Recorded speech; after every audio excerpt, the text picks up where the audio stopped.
अस्सलाम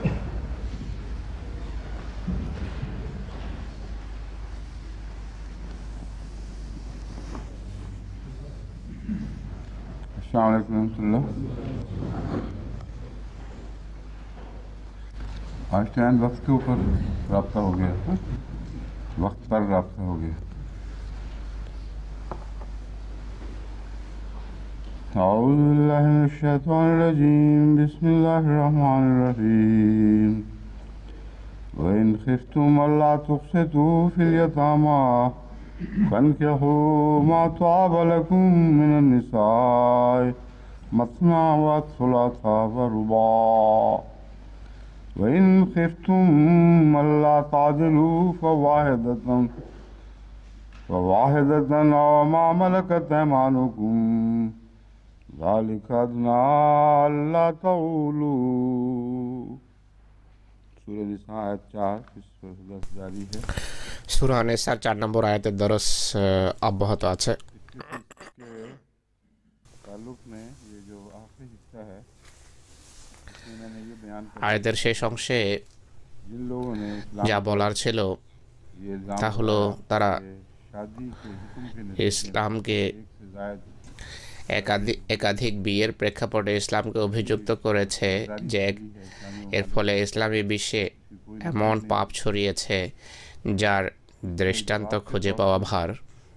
सबसे पहले तो मैं এর প্রত্যুত্তরে ऐसी किताब আমি সর্বপ্রথম এমন একটি सबसे के बाद आगे আমি একটি বইয়ের উপর সংক্ষিপ্ত মন্তব্য করব, তারপর এগিয়ে যাব, কেননা और मैं এগুলো সব নোংরা কথাবার্তা বলেছে, কিন্তু আমরা প্রতিশোধমূলকভাবে কিছু বলা এখানে পছন্দ করি না। क्योंकि वो ताल्लुक रखते हैं ईसाई तालीम এগুলো খ্রিস্টান শিক্ষার সাথে সম্পর্ক রাখে, पर हमले के जवाब তাই में শিক্ষার আক্রমণের अभी जिक्र উত্তরে কিছু প্রতি উত্তর দেওয়া আবশ্যক। के जैसा कि वैरी ভেরি যেভাবে লিখেছে তাদের सामने जो দাবি হলো ইসলাম या तादुद अज़वाज का বহু বিবাহ বা একাধিক বিয়ের যে और শিক্ষা দিয়েছে लॉन्ड्री की भी আর একই সাথে বাদী রাখারও অনুমতি আছে। ममालिक में ऐसी এর ফলে ইসলামী বিশ্বে এমন मिसाल পাপাচার ছড়িয়েছে, পাপ ছড়িয়েছে যার দৃষ্টান্ত খুঁজে পাওয়া যায় না। ধরা পৃষ্ঠের সবচেয়ে বেশি নোংরা এবং পাপাচারী মানুষ তারা যাদের ওপর ইসলাম, যাদেরকে ইসলাম বা মুসলমানরা শাসন করেছে, মুসলমান হোক বা অমুসলিম। অপরদিকে খ্রিস্ট ধর্ম যে পবিত্র শিক্ষা দিয়েছে সেই শিক্ষা হলো সন্ন্যাস ব্রতের শিক্ষা। আর যদি সম্ভব হয় মানুষের नन का इंस्टीट्यूट বিবাহ ছাড়াই জীবনযাপন করা উচিত, যার জন্য औरतें जो নানদের প্রতিষ্ঠান कभी भी তারা গড়ে তুলেছে। ये फिक्री অর্থাৎ এমন মহিলা যারা কসম খায় আমরা আর কখনো বিয়ে করব না। তো এটি কি প্রকৃতিসম্মত শিক্ষা নাকি ইসলামের শিক্ষা প্রকৃতিসম্মত? এ সম্পর্কে অনেক গুরুত্বপূর্ণ একটা বইয়ের নাম হলো প্রিস্টক্রাফট, উইলিয়াম হারওয়ার্ডস লিখেছেন আর অনেক পরিশ্রম করেছেন, অনেক তালাশ এবং অনুসন্ধান করে मोनेस्ट्री वगैरह সমস্ত মঠ এবং গির্জার जो तारीख से उस जमाने में চিত্র कि वो हालात যা ইতিহাস থেকে প্রমাণিত এবং যা প্রত্নতত্ত্বের গবেষণার ফলে সামনে এসেছে তা তিনি বর্ণনা করেছেন। তিনি আরও লেখেন যে অনেক এমন मोनेस्ट्री की जब खुदाई की गई মোনাস্ট্রি বা মঠের যখন সন্ধান করা হয়েছে, ভিতর থেকে वो অনেক মাসুম বাচ্চাদের লাশ বেরিয়ে এসেছে। के साथ তাদেরকে সেখানে দাফন করা হয়েছে শুধু এই জন্য लोगों को जो যেন যারা थे গির্জায় বসবাস করত, মঠে বসবাস করত, তারা নির্দোষ প্রমাণিত হয় পৃথিবীর সামনে, তাদের वो बच्चे অপকর্ম যেন ধরা না পড়ে। যে সমস্ত বাচ্চার জন্ম হতো होने में आखिर जब तक वो पैदा होते थे अपना 9 মাস পর্যন্ত সেই বাচ্চা এমন নার্সদের গর্ভে থাকতো, তার অর্থ হলো পুরো पूरा निज़ाम उनको যে সিস্টেম, পুরো ব্যবস্থাপনা এদের পিছনে সমর্থনের জন্য দাঁড়িয়েছিল। किसी की जरूरत नहीं थी এটি প্রাত্যহিক ব্যাপার ছিল, আর ঘরের কথা বাইরে और প্রকাশের কারো অনুমতি ছিল না। আর অজস্র ধারা এমন হতো, আর এই বাচ্চাদেরকে হত্যা করা হতো এরপর।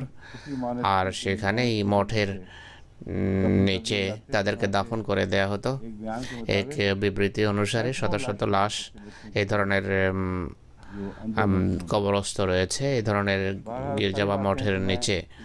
তো সব কথা আমি বলতে পারবো না এখন, मैं चंद एक सिर्फ আমি মাত্র কয়েকটি উদ্ধৃতি নিয়ে এসেছি। जिससे वो कहता है कि क्यों ये बेहयाई আর इনি বলছেন যে কেন এই নির্লজ্জতার সেখানে প্রসার হয়েছে এবং এর মূল কারণ কি।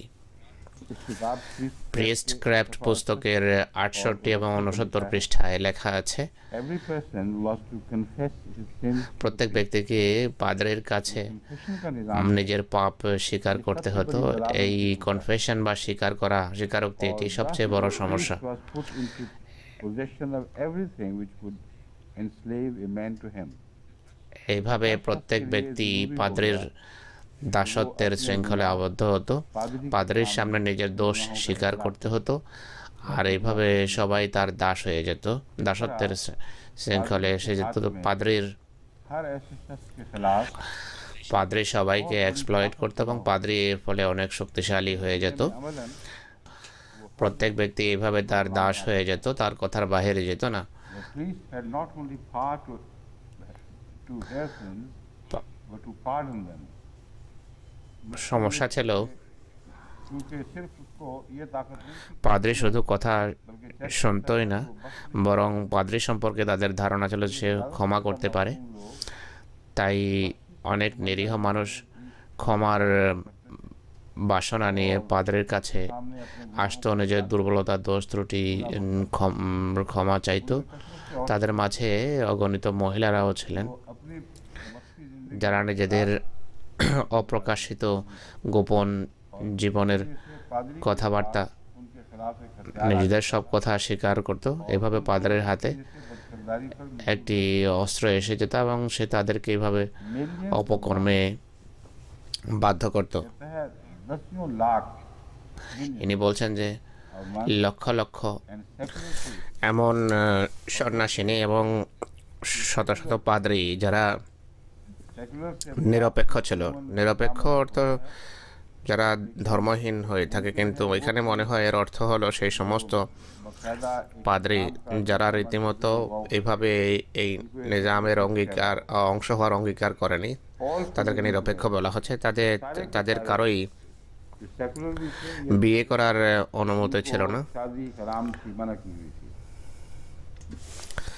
তাদের সকলেই বিলাসবহুল, স্বাচ্ছন্দ্য এবং ইন্দ্রিয় इस्लाम के खिलाफ उन्होंने लफ्ज इस्तेमाल किए बार ইন্দ্রিয় সুখের মাঝে গভীরভাবে নিমগ্ন ছিল। এই ওয়ালাপচাপ শব্দ এরা ইসলামের বিরুদ্ধে ব্যবহার করেছিল। এখন দেখুন কোথায় ব্যবহার হচ্ছে। প্যাম্পার অর্থ হলো অনেক আদর করে কোনো বাচ্চাকে নষ্ট করে দেয়া। তো ज्यादा लाड के नतीजे में बिगड़ा हुआ बता वो टेम्पर्ड इन लग्जूरियस ईज ऐशोइशरत की आराम तलबी के अंदर आरामदेह বিলাসবহুল, वो उनके अखलाक और मिजाज স্বাচ্ছন্দ্য এবং আরামে পরিপূর্ণ জীবন যাপন করতে করতে তাদের অভ্যাস নষ্ট হয়ে গেছে। जवानी जज्बा আর पूरा करने তাদের জৈবিক চাহিদা পূরণের এত সুযোগ তারা পেত যে এই কারণে তাদের স্বভাব চরিত্র পুরোপুরি ধ্বংস হয়ে গেছে।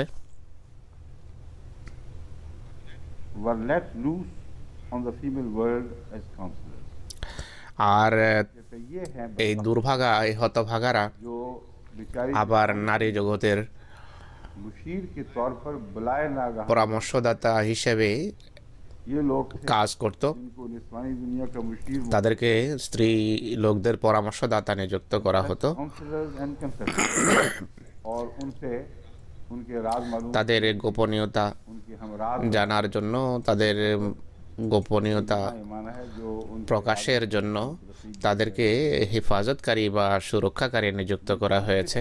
वन है and endless power of absolution from sin on the other.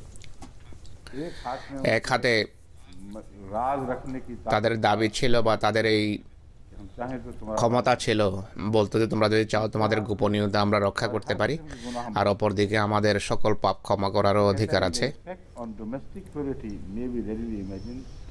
इससे अंदाजा कर लो এটি থেকে ईसाई दुनिया की रोजमर्रा की ধারণা করতে পারো যে খ্রিস্টান জগতের প্রত্যেক পারিবারিক জীবন এবং এর পবিত্রতার উপরের কত ভয়াবহ প্রভাব পড়তে পারে। बयान है। এটি কত যুক্তিযুক্ত একটি কথা ইনি বলছেন। एक आदमी दो शादियां कर लेता है तो उसका কোথায় দেখুন এক ব্যক্তি দুই বিয়ে করলে তার উপর এরা আক্রমণ করে, जो दो शादियां करता है वो रुकता है। যে দুই বিয়ে করে সে তো আসলে বিরত হচ্ছে, যদি নির্লজ্জতা থেকে সে বিরত না হয়। क्या मुसीबत पड़ी है कि ইন্দ্রিয় সুখের সন্ধান যদি থাকে তার দুই বিয়ে করার দরকার কি? দুই বিয়ে করা আসলে নিজেকে সীমাবদ্ধ করা, सकती है, वरना बेहया आदमी के लिए নতুবা এক নির্লজ্জ ব্যক্তির জন্য এটি সহজ বিষয় নয়। दूसरी बात research, ইনি আরও লিখছেন, the establishment of সন্ন্যাস ব্রতের যে সূচনা was another means এটি আসলে despotism by people.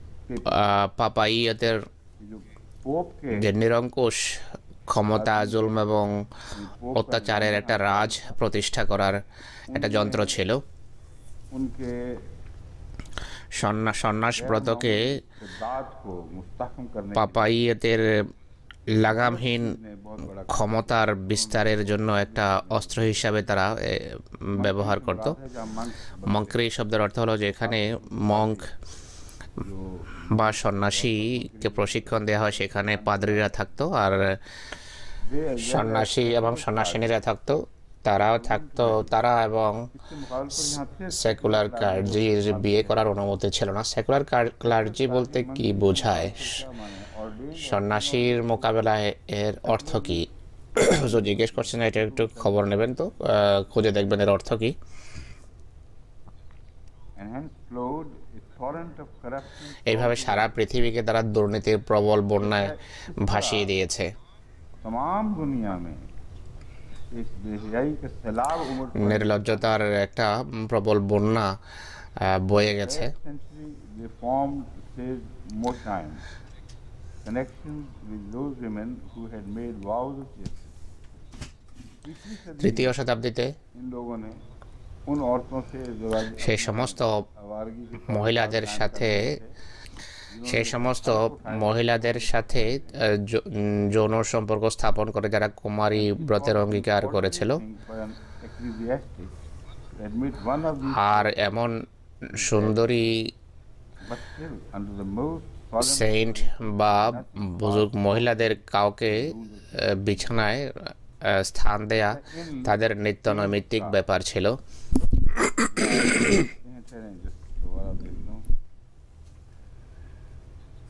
and it was an ordinary thing for an ecclesiastic. एक पादरी के लिए एक मामूल এক পাদ্রীর জন্য এটি দৈনন্দিন ব্যাপার ছিল। admit one এই ধরনের সুন্দরী in সন্ন্যাসিনীদের বা সেন্টদের आने वाले saint কাউকে जो और নিজের বিছানায় अपने बिस्तर में दाखिल करना, ডাকা এটি নিত্য নৈমিত্তিক ব্যাপার ছিল। लेकिन except কিন্তু একটি শর্ত দেয়া হতো, still under the most solemn declaration इस बाकायदा हल solemn declaration का मतलब है बाकायमी होश हवास एक इकरार साले किया जाए।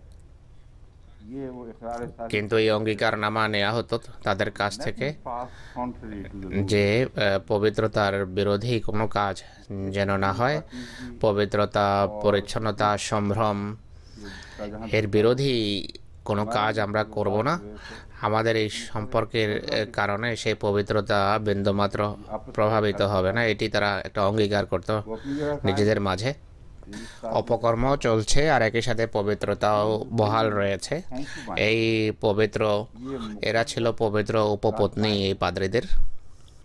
इसमें भी दास्तान ইনিও উপপত্নী বা কনকিউবাইন্স শব্দ ব্যবহার করেছেন এদের নিজের ভাষা। আমি বলছি আপনাদেরকে, ইসলামের বিরুদ্ধে বিদ্বেষের কারণে जुबान दराजी की सजा खुदा যেভাবে বড় বড় কথা বলেছে তার শাস্তি আল্লাহ তাআলা এদেরকে দিচ্ছেন। এদেরই মধ্য থেকে নেক, স্বচ্ছ হৃদয় उनके अपने राजों से এবং স্পষ্টভাষী সধর্মীরা बाहर की তাদের ধর্মের রহস্য উন্মোচন করেছে। বাইরের কোনো মানুষের জন্য এটি সম্ভব ছিল না। कहता है होली कॉन्कुबाइन ये नई হোলি কনকুবাইন্স, তা পবিত্র উপপত্নী পরিভাষা শব্দ তিনি ব্যবহার করছেন। मुलिएज सब इंट्रोडक्टा ये कोई लैटिन लफ्ज लग रहा है।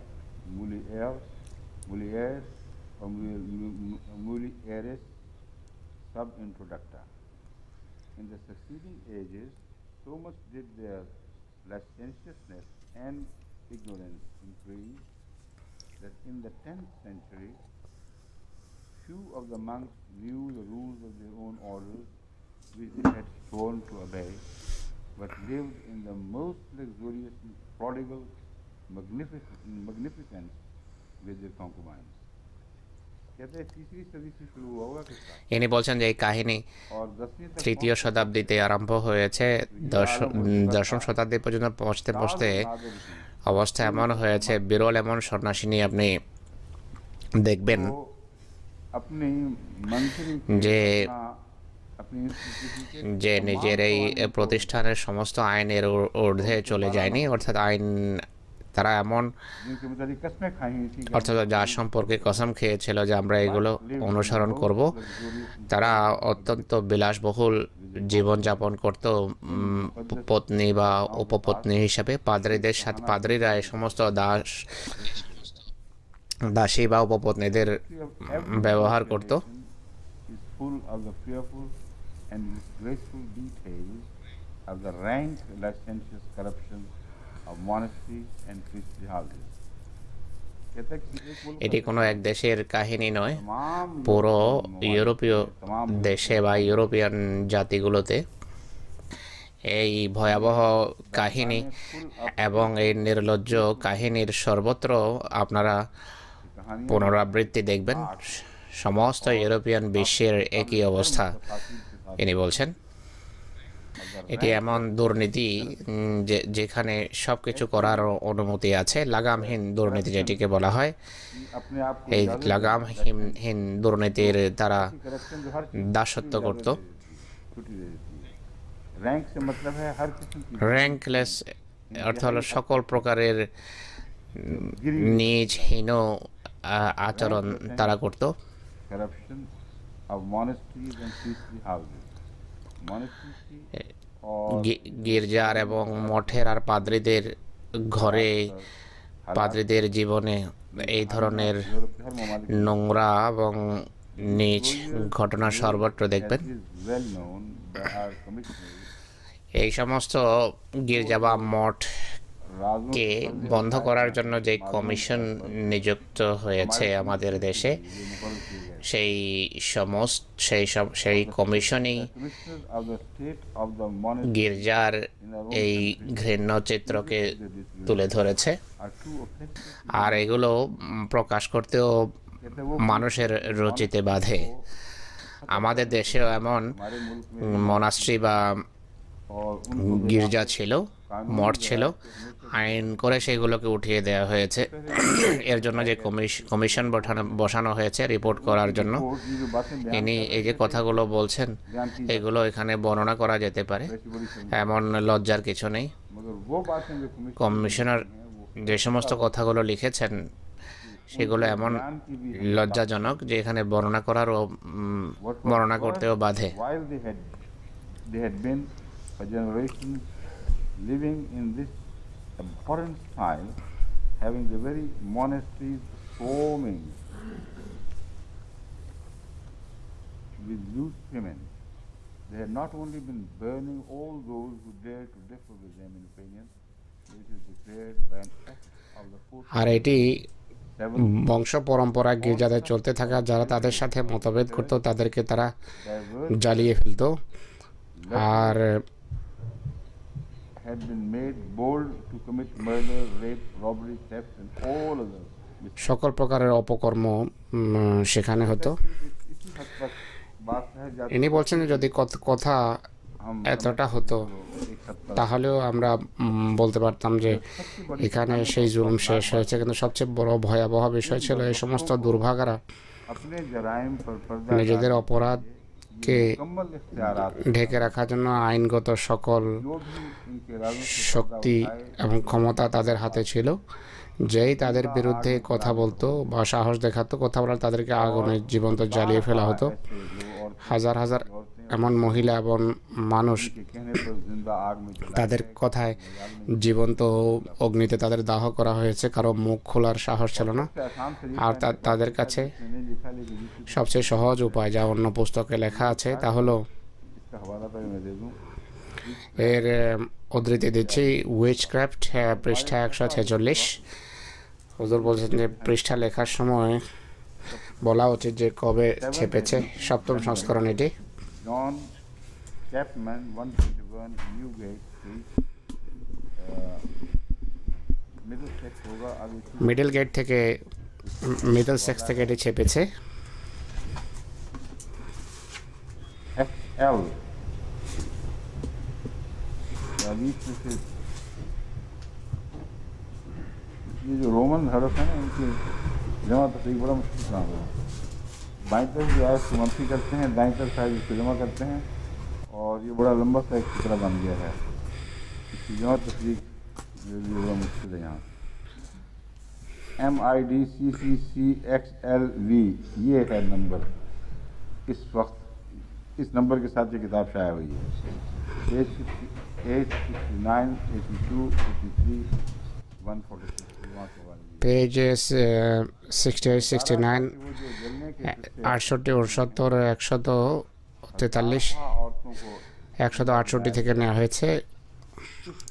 मुसन्निफ के नज़दीक उसकी एक वजह ये এই যে সহস্র সহস্র মহিলাদের জীবিত জ্বালিয়ে ফেলা হয়েছে, এর একটি কারণ ছিল कि बेहयाइयों के खिलाफ कोई औरत से যখনই এদের দুর্ব্যবহারের বিরুদ্ধে के पास से खुला কোনো মহিলা অভিযোগ করত, इसको जादूगरनी তাদের কাছে খোলা অস্ত্র ছিল, তাকে ডাইনি আখ্যা দিয়ে মেরে ফেলা হতো। इख्तियार था और कोई আর খ্রিস্টান গির্জার এই অধিকার ছিল, কোনো আইন তাদের সামনে দাঁড়াতে পারতো না। जादूगरनी के খ্রিস্টান গির্জা যদি কাউকে ডাইনি বলে জ্বালিয়ে ফেলতো, কারো এর বিরুদ্ধে हैं चर्च ने इकट्ठी कर মুখ খোলা साहस ছিল না। এত ভয়াবহ শক্তি तरीक ऐसा তাদের হাতে ছিল।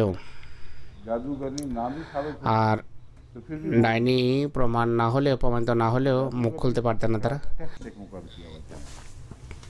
उन्होंने कहा था जिसको चर्च वाले जादूगर সরকার ক্ষমতা দিয়ে রেখেছিল যে যাকে গির্জা কর্তৃপক্ষ ডাইনি আখ্যা দেয় বা যেই বেচারি ডাইনি হওয়ার সন্দেহ থাকে, গির্জা কর্তৃপক্ষ যদি हाँ इस इल्ज़ाम বলে যে হ্যাঁ এই অপবাদ এমন, যা তদন্ত করে দেখা দরকার, बेहतरीन टेस्ट था। তো তারা এমনভাবে পরীক্ষা করতো যে এদের পরীক্ষা কোনোভাবে ব্যর্থ হতো না। वो ये था कि इसको हाथ তারা বলতো যে একে হাত পাও বেঁধে तालाब পুকুরে ফেলে দাও। अगर যদি সে বেঁচে যায় তাহলে সে फिर इसको आज़ाद হলো ডাইনি, তাকে কষ্ট দিয়ে মেরে ফেলো। हाथ में আর যদি পানিতে ডুবে মারা যেত তাহলে বলতো যে নির্দোষ ছিল, কিন্তু এখন তো মারাই গেছে, কিছু করার নেই। আর বেশি সাক্ষ্যের তারা প্রয়োজন আছে বলে মনে করতো না। যে সমস্ত মহিলারা এদের সম্পর্কে মুখ খোলার কথাও ভাবতো, তারা এই পরিণতির ভয়ে কতটা ভীত থাকতো, তাই কারো মুখ খোলার প্রশ্নই ছিল না। তা সত্ত্বেও কিছু তদন্ত হয়েছে, और वो आखिर पर भी तहकीकात আর যেই তদন্ত এবং গবেষণা হয়েছে এটি তারই ফসল যা আপনাদের সামনে তুলে ধরা হচ্ছে। সাধারণ মানুষের ভিতরে প্রতিক্রিয়া দেখা দেয়। তখন কিছু কমিশন নিযুক্ত হয়েছে সরকারের পক্ষ থেকে, আর গির্জার শক্তি তখন কিছুটা কমে গিয়েছিল। এরপর যখন তারা তদন্ত করেছে, বড় ভয়াবহ বিষয়াদি সামনে এসেছে। ইংল্যান্ডে এমন গবেষণা ছেপেছে, English monks and the separation of monastery, by Geoffrey Geoffrey Baskerville নামে এক লেখক, Baskerville জেফ্রি বাস্কভিল এটি লিখেছেন। তিনি যা লিখেছেন वो तस्वीर में তার বিস্তারিত আলোচনা যাওয়ার সময় নেই। ये बाकायदा एक कमीशन था একটা কমিশন নিযুক্ত হয়েছিল সরকারের পক্ষ থেকে। में जो वाकयात सामने এর ফলে যে সমস্ত ঘটনাবলী সামনে এসেছে তাই এই বইতে প্রকাশ করা হয়েছে। और जहाँ तक बेहयाई के आम होने গণ নির্লজ্জতার যতটুকু সম্পর্ক আছে এতে दुनिया ही इस वक्त কোনো সন্দেহ নেই যে পুরো পৃথিবী এখন নির্লজ্জতায় ছেয়ে আছে। अगर কিন্তু मुआवजा যদি तुलना করতে হয়, और क्योंकि मुआवजा তুলনাই করা হয়েছে, फिर मजबूर তাহলে এই কথা বাধ্য হয়ে বলতে হয় যে খ্রিস্টান জগতে था वो সে তাই ইউরোপে হোক বা আফ্রিকায় বা অন্য কোনো স্থানে হোক বা ফিলিপিনে হোক, अफ्रीक ईसाई दुनिया में बेहयाई খ্রিস্টান জগতে इस्लामी दुनिया নির্লজ্জতা ইসলামী বিশ্বের মোকাবেলায় অনেক গুণ বেশি, কোনো তুলনাই হয় না। जहाँ तक আর इस बात का ताल्लुक है कि गैर ईसाई दुनिया में খ্রিস্টান हालात को निस्बतन বহির্ভূত জগতে অবস্থাকে গোপন করা হয়, প্রকাশ করা হয় না। बात सोसाइटियों में এতে কোনো সন্দেহ নেই যে কোনো কোনো সমাজে কথা প্রকাশ করা হয় না, গোপন রাখা হয়, কিন্তু তা সত্ত্বেও बहुत से ऐसे अमूर हैं जिनके जरिए बात অনেক এমন বিষয় আছে যার আলোকে বিষয় সহজেই ऐसे যাচাই করা যায়। তার ভিতরে একটি হলো এমন हराम সন্তানদের জন্ম যারা বিবাহ বহির্ভূত বাচ্চা এবং গর্ভপাতের के जब ऐसा সংখ্যা থেকেও তা অনুমান করা যায়। कम से कम এমন বাচ্চা হলে এমন সমাজ যেখানে সমাজ এই সমস্ত বিষয়গুলোকে ঘৃণা দৃষ্টিতে দেখে, वो इस তারা बहुत ही मुश्किल बना देते সেখানে এমন বিষয় গোপন করা সম্ভব হয় না। हैं। एक तरफ सोसाइटी একদিকে সমাজের চাপের কারণে लोग अपने कमजोरियों মানুষ নিজের দুর্বলতা বেশি গোপন করা পছন্দ করে। होगा कि क्यों তাই এটি বৈধ হবে না যে पब्लिश সেখানে जो शायद शुदा প্রকাশিত যেই সত্য এবং তথ্য আছে তার আলোকে সেখানে তুলনামূলকভাবে নির্লজ্জতা কম, খ্রিস্টান জগতে বেশি, তাই প্রমাণিত হলে তারা বেশি পাক এবং পবিত্র, এবং কথা বলা বৈধ হবে না।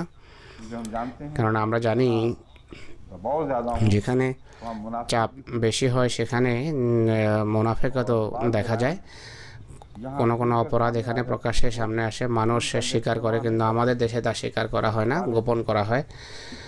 महज তাই तासुर के वहाँ ऐसे वाक़यात শুধু एमन ধারণা যে সেখানে ज़्यादा दिखाई এমন ঘটনা কম আর এখানে বেশি, তাই এরা বেশি গুণাগার, এটি ঠিক নয়। একবার আমি দরিদ্র দেশ সম্পর্কে तो पता चला कि उन খবরাখবর নিয়েছিলাম, জানা গেছে তাদের দরিদ্রদের ভিতর, গরিবদের ভিতর দারিদ্র্যের কারণে নির্লজ্জতার অনেক প্রসার ঘটেছে। और उसमें আর ইসলামী ও ইসলামী দেশের এই ক্ষেত্রে কোনো পার্থক্য নেই।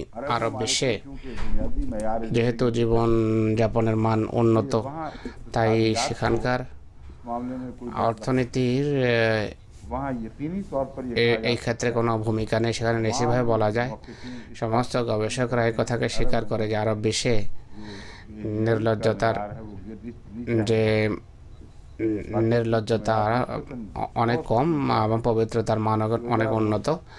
এর কারণে সেই কঠোর ইসলামী শিক্ষা এবং ইসলামী নিয়ম কানুন।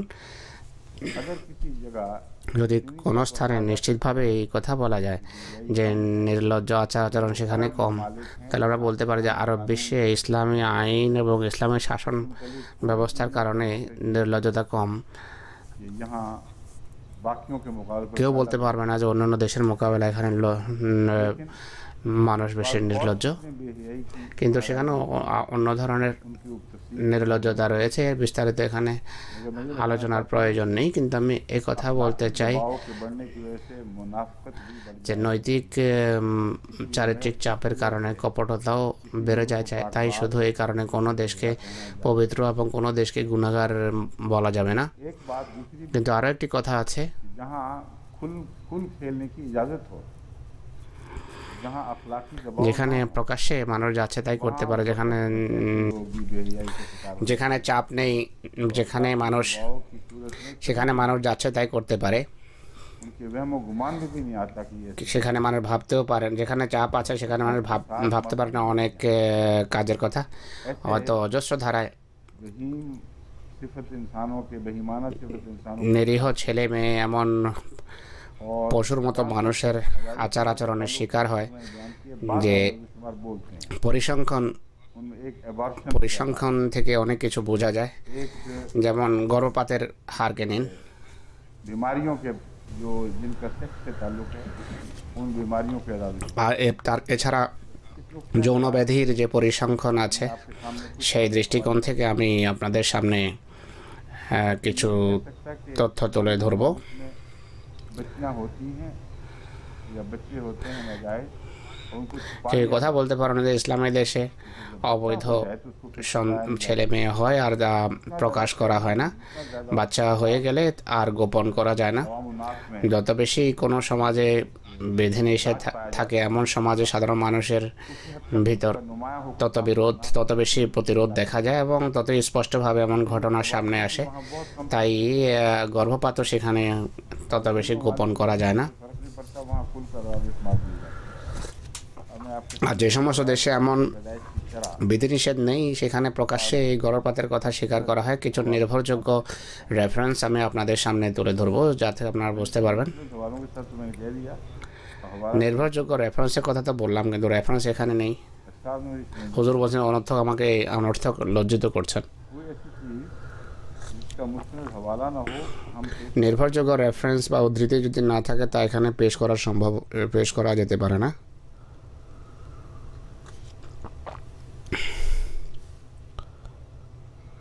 कहाँ है वो, उन्होंने असल किताब का हवाला दिया, नाम लिया है, ये है मेरे सामने, British National Society for Prevention of Cruelty to Children, ये है हाँ? Association for the Cruelty सारी जिम्मेदारी उन पर आ गई। for the Prevention of Cruelty to Children এই বইয়ের একটা উদ্ধৃতি আছে সালেহা সফি সাহেবার পক্ষ থেকে এটি এসেছে। হুজুর বলছেন যে সালেহা সফি সাহেবা লাইব্রেরিয়ান, বড় দক্ষ, কখনো তিনি দুর্বল কথা বলতে পারেন না। তাকে অনুরোধ করেছিলাম যে নির্ভরযোগ্য বই এবং সাময়িকী যেগুলো সাক্ষ্য স্বীকৃত এবং যার নাম আছে সেইগুলোর উদ্ধৃতি দিন। যদি তার পক্ষ থেকে আসে এটি যথেষ্ট সনদ। হুজুর বলছেন যে এটিও বরাত দেওয়ার আরেকটা রীতি, যেমন শিয়ারা বলে দেয় যে আমাদের ইমামের পক্ষ থেকে এসেছে, তাই ইমামরা ভুলই বলতে পারে না। আমাদের জামাতে যারা ইমাম নয় তারাও ভুল বলতে পারে না। এই রেফারেন্স বা এই উদ্ধৃতিটি বলছে यूनाइटेड स्टेट्स ऑफ अमेरिका में আমেরিকাতে 1972 সনে कुल तादाद जो थी ऐसे बच्चों की जिनको जो शादी के बगैर पैदा हुए, বিয়ে বহির্ভূত সন্ততির साथ पैदा हुए, वो সংখ্যা উল্লেখ করা হয়েছে। फिगर्स ये बताई हैं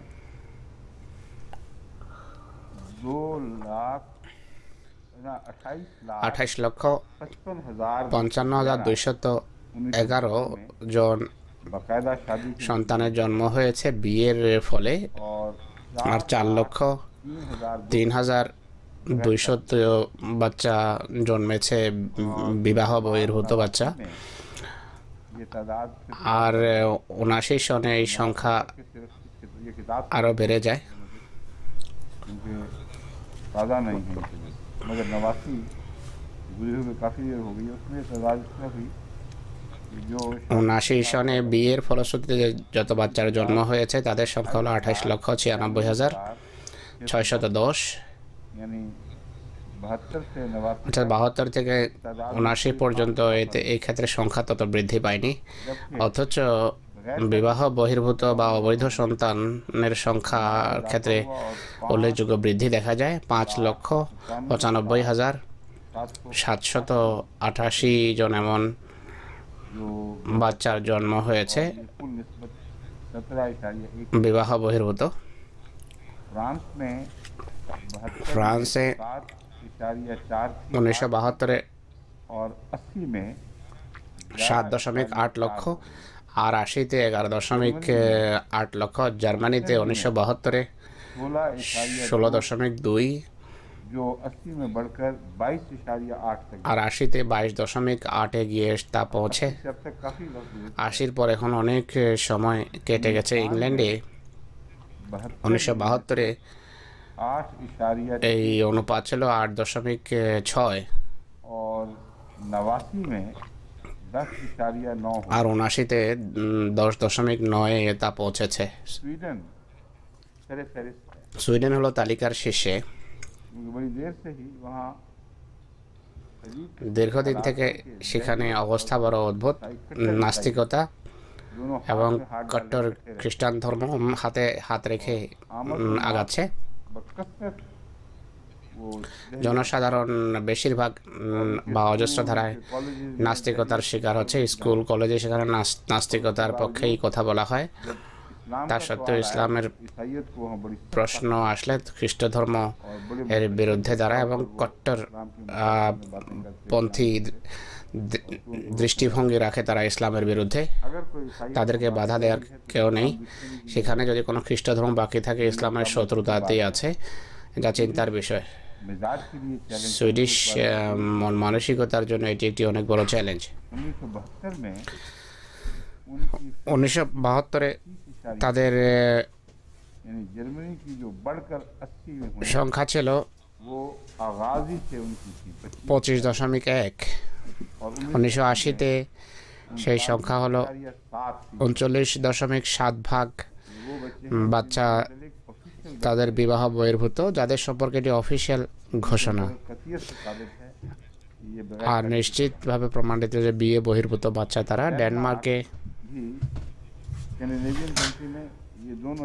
এই স্ক্যান্ডিনেভিয়ান দেশগুলো পরস্পরের সাথে প্রতিযোগিতা করে, ডেনমার্ক এবং সুইডেন। ডেনমার্কে 1972-এ 14.4 ভাগ বাচ্চা ছিল অবৈধ, সুইডেন থেকে কম। কিন্তু 80-তে খুব দ্রুত অবনতি হয়েছে, আর সুইডেনের সাথে তাল মিলিয়ে চলছে এক্ষেত্রে।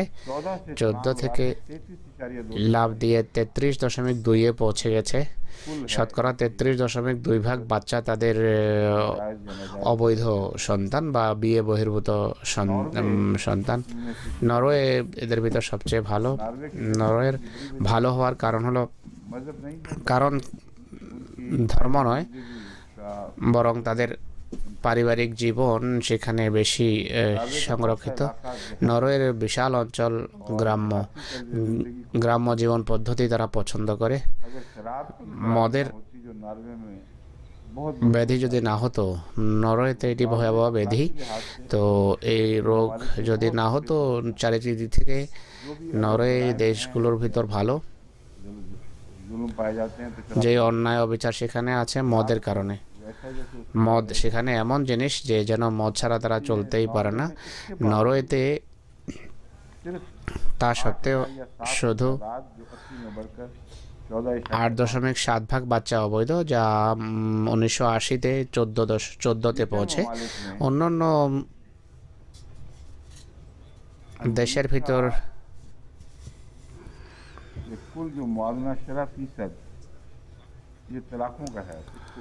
এখন তালাকের হার আসছে, কিন্তু হুজুর বলছেন তা বলার প্রয়োজন নেই। এখন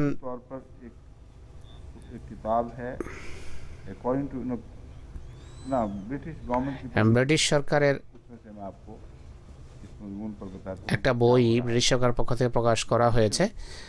এটা সরকারি ঘোষণা। According to the British government yearly publication social trend 25, 1995-তে ছেপেছে এটি।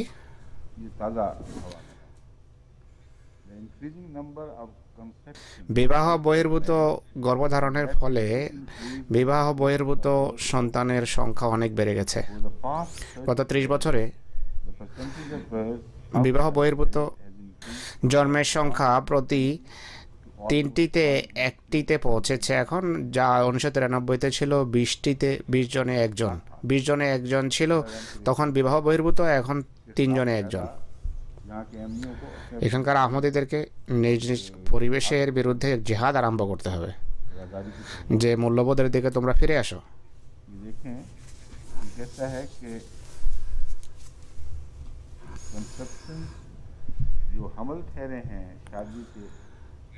বিবাহ বহির্ভূত গর্ভধারণের সংখ্যা উত্তরোত্তর বেড়ে চলেছে, আর যে গর্ভপাত করা হয়েছে তা তো হয়েছেই, কিন্তু যে সমস্ত বাচ্চা গর্ভপাতের পর জন্মগ্রহণ করেছে তাদের হার 1993-তে ছিল 30 साल पहले 20 বছর পূর্বের যে পরিসংখ্যান उनके সে मुकाबले অনুসারে जब पहले 20 তখন ছিল প্রতি 20 জনে 20 20 জন বাচ্চার মাঝে একজন कानूनी तौर पर অবৈধ হতো বা বিবাহ বহির্ভূত সন্তান হতো, এখন প্রতি 3 জনে একজন। गैर कानूनी तौर पर पैदा हो रहा है और ये वो है जो আর এটি স্বীকৃত সত্য, এটি অনুমানের ভিত্তিতে বলা হচ্ছে না। जहाँ एक और এখানে আরও একটা দিক স্মরণ রাখতে হবে যে পরিসংখ্যান धोखा भी এটি ধোকার কারণও হতে পারে। ऐसे এটি जहाँ এমন দেশ যেখানে शादी में पर्दे নির্লজ্জতা আছে, কিন্তু वहाँ बहुत कम বিয়ে পর্দা লেপন করে রেখেছে। इकरार करें कि সেখানে খুব কম মানুষই স্বীকার করবে मेरे खावन के যে এই বাচ্চা আমার স্বামী থেকে নয়, বরং অন্য ব্যক্তির মাধ্যমে আমি অন্তঃসত্ত্বা হয়েছি। ये जो এই যে প্রবণতা ये आज़ाद ममालिक স্বাধীন মমালিক ও স্বাধীন দেশেও দেখা যায়। जब तक कोई बकायदा যতক্ষণ পর্যন্ত রীতিমতো কেউ প্রশ্ন করে কথা বের না করবে, ততক্ষণ পর্যন্ত সচরাচর এটি মনে করা হয় खावन যে है वो उसी এই স্বামীর স্ত্রীর গর্ভে হয়েছে, তাই স্বামীর সন্তানই হবে। কিন্তু इसी दुनिया के ममालिक में पता এই নির্লজ্জতার তৃতীয় বিশ্বে খবর বের করা খুব কঠিন। है तो और যদি থেকে থাকে, আরও দুরাচারিতা যেভাবে বিস্তার করছে, এমন সন্তান অবশ্যই থাকে ধরা সম্ভব না।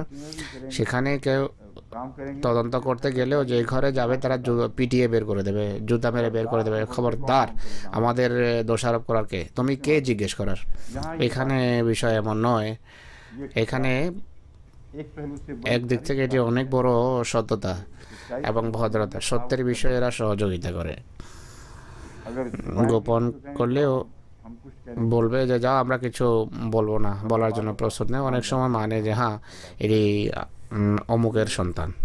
जहाँ एक तरफ एक তো যেখানে है वहाँ दूसरी तरफ दूसरी একদিকে এক ধরনের রোগ আছে আর অন্যদিকে ভিন্ন ধরনের রোগ, সেখানে সামাজিক চাপ बाज बुराइयों অনেক পাপের মাত্রা কম রেখেছে, কিন্তু কোনো কোনো পাপের মাত্রা বেড়েও গেছে। वो है सच और তা হলো সত্য এবং মিথ্যার ভারসাম্যের বিষয়টি। এমন স্থান যেখানে অত্যন্ত अखलाक को কঠোর ব্যবস্থা নেওয়া হয়, চারিত্রিক সংশোধনের পরিবর্তে अखलाकी जहाँ जायज শাস্তির सजाएं ভয়াবহ শাস্তির যেখানে প্রবণতা আছে, সেখানে মানুষ অবশ্যই মিথ্যা বলে থাকে। और ये वाक़या আর এটি বাস্তব ঘটনা যে তৃতীয় বিশ্বে और बाद इस्लाम সচরাচর এবং কোনো কোনো ইসলামী বিশ্বেও এটি দেখা যায়। মিথ্যা বলে अपनी इज्जत बचाने में ज़रा সম্মান রক্ষার চেষ্টা করতে কেউ দ্বিধা করে না। जहाँ अखलाकी कदरों को যেখানে চারিত্রিক মূল্যবোধকে প্রতিষ্ঠিত রাখার চেষ্টা হবে না, কিন্তু একই সাথে गैर मामूली যখন কুফল সামনে আসে, অসাধারণ কঠোর ব্যবস্থা सच को डर নেওয়া হয় না, সেখানে মিথ্যা উন্নতি করে। ভয়ের কোনো কারণ নেই। তো এখানে নমনীয়তার কারণে একটা প্রাসঙ্গিক উপকারিতা আমরা দেখতে পাচ্ছি। आप तक पहुँच जाए সত্য এখানে উন্নতি করছে। कौम का किरदार যদি এরা तो बहुत सी दूसरी चीज़ों में बड़े फायदे এমন পর্যায়ে পৌঁছে যায়, অর্থাৎ এটি যদি इस्लाम को জাতিগত চরিত্র হয়ে যায়, তাহলে এরা অনেক উন্নতি করতে পারে। अच्छी कदरों की तरफ लौटे এরা যদি ইসলাম तो आप यकीन के साथ গ্রহণ করে, তাহলে আপনি নিশ্চয়তার সাথে বলতে পারবেন যে এরা আদর্শ, সত্যি পবিত্র। কিন্তু অন্য অনেক দেশে यकीन और অনেক দেশের ক্ষেত্রে দুর্ভাগ্যবশত আপনি এত নিশ্চিত করে এই কথাগুলো বলতে পারবেন না। তো এই দুঃখজনক आए हैं मैं आपके सामने তথ্য এবং পরিসংখ্যান আমার সামনে এসেছে। तासीर जो दिया এটি উপস্থাপন করার কারণ হলো दिखाई सब दुनिया में सबसे बड़ी बिल्कुल সেই ধারণাকে মিথ্যা সাব্যস্ত করা, মিথ্যা প্রমাণ করা मामला गिर चुका যে বহুবিবাহের অনুমতির ফলে ইসলামী বিশ্বে অশ্লীলতা ছড়িয়ে গেছে। আমি জানি আজ ইসলামী বিশ্বে সবচেয়ে বেশি মুনাফিকত এবং মিথ্যার প্রচলন, তা সত্ত্বেও নিশ্চিতভাবে বলা যায় সেখানে অবৈধ সন্তানের সংখ্যা এখান থেকে অনেক কম। বিয়ে বহির্ভূত দুর্ঘটনা এখানকার তুলনায় অনেক কম। although the proportions of birth যদিও বিবাহ বহির্ভূত সন্তানের সংখ্যা বিভিন্ন দেশে ভিন্ন ভিন্ন, কিন্তু এই সংখ্যা পুরো পশ্চিম ইউরোপে ক্রমশ বেড়ে চলেছে। United Kingdom had a যুক্তরাজ্যে proportion of birth বিবাহ বহির্ভূত সন্তানের সংখ্যা 92 থেকে ছিল It is higher still 100 জনে 31, কিন্তু ডেনমার্ক, ফ্রান্স 46 and 30. সেই অনুপাত হলো 46 এবং 31। আমি বলেছিলাম ডেনমার্ক খুব দ্রুত, ডেনমার্কে এর অবনতি ঘটছে। 33 पे पहुंचा था 33 जबकि स्वीडन अभी 37 पे था। तो कोई पता नहीं क्या वो स्वीडन को भी पीछे छोड़ गया हो।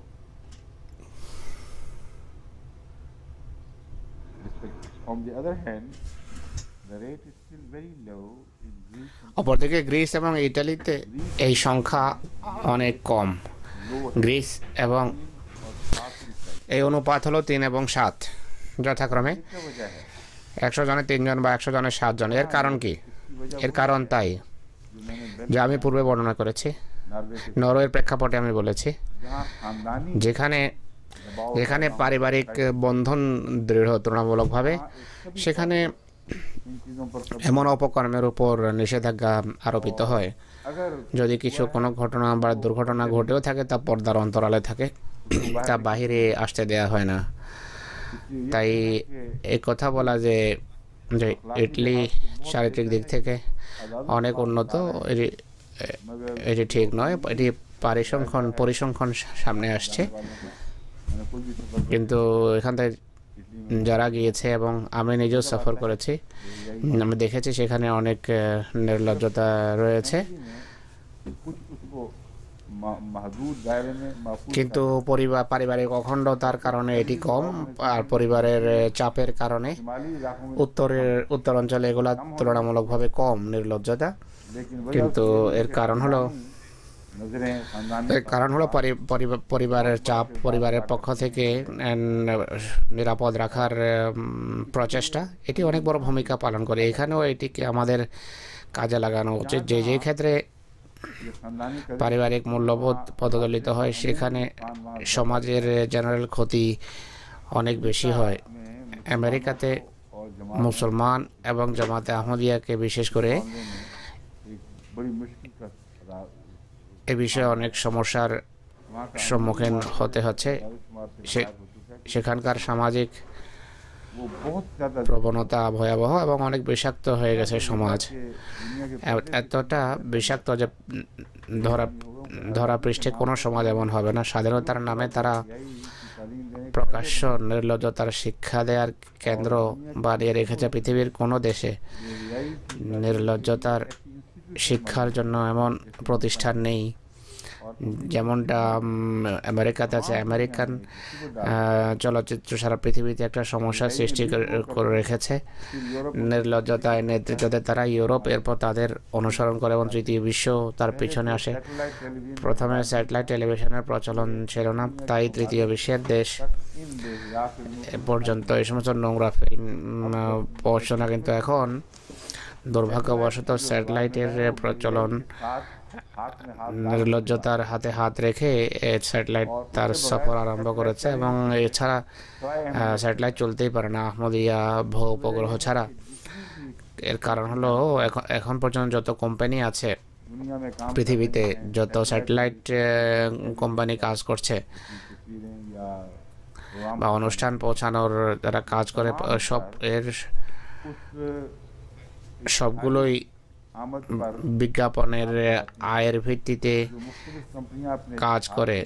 যে সমস্ত বিজ্ঞাপন বিভিন্ন কোম্পানি তাদেরকে দিয়ে থাকে প্রচারের জন্য, তারা ধর্মীয় জামাত নয় যে আর্থিক কোরবানি করে চ্যানেলকে জীবিত রাখবে। একমাত্র চ্যানেল আছে সারা পৃথিবীতে, এর কোনো দৃষ্টান্ত আপনি খুঁজে পাবেন না। আহমদিয়া জামাত ছাড়া এই ধরনের টেলিভিশনের কোথাও জন্ম হয়নি এবং হতেও পারে না।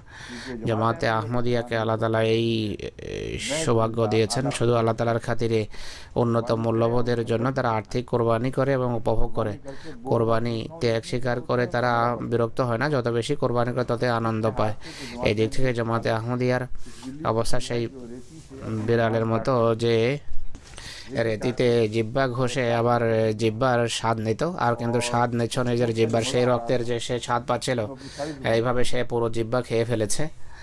একই অবস্থা জামাতে আহমদিয়ার। আমি অর্থাৎ কোরবানি করে তারা ততটা আনন্দ পায়, বরং আরও অনেক বেশি। जो अपनी जुबान যে বিড়াল নিজের জিহ্বা চুষে যতটা আনন্দ পায় তার চেয়েও বেশি। ये जुबान কিন্তু একটা পার্থক্য আছে, এই জিহ্বা ক্ষয় হওয়ার নয়।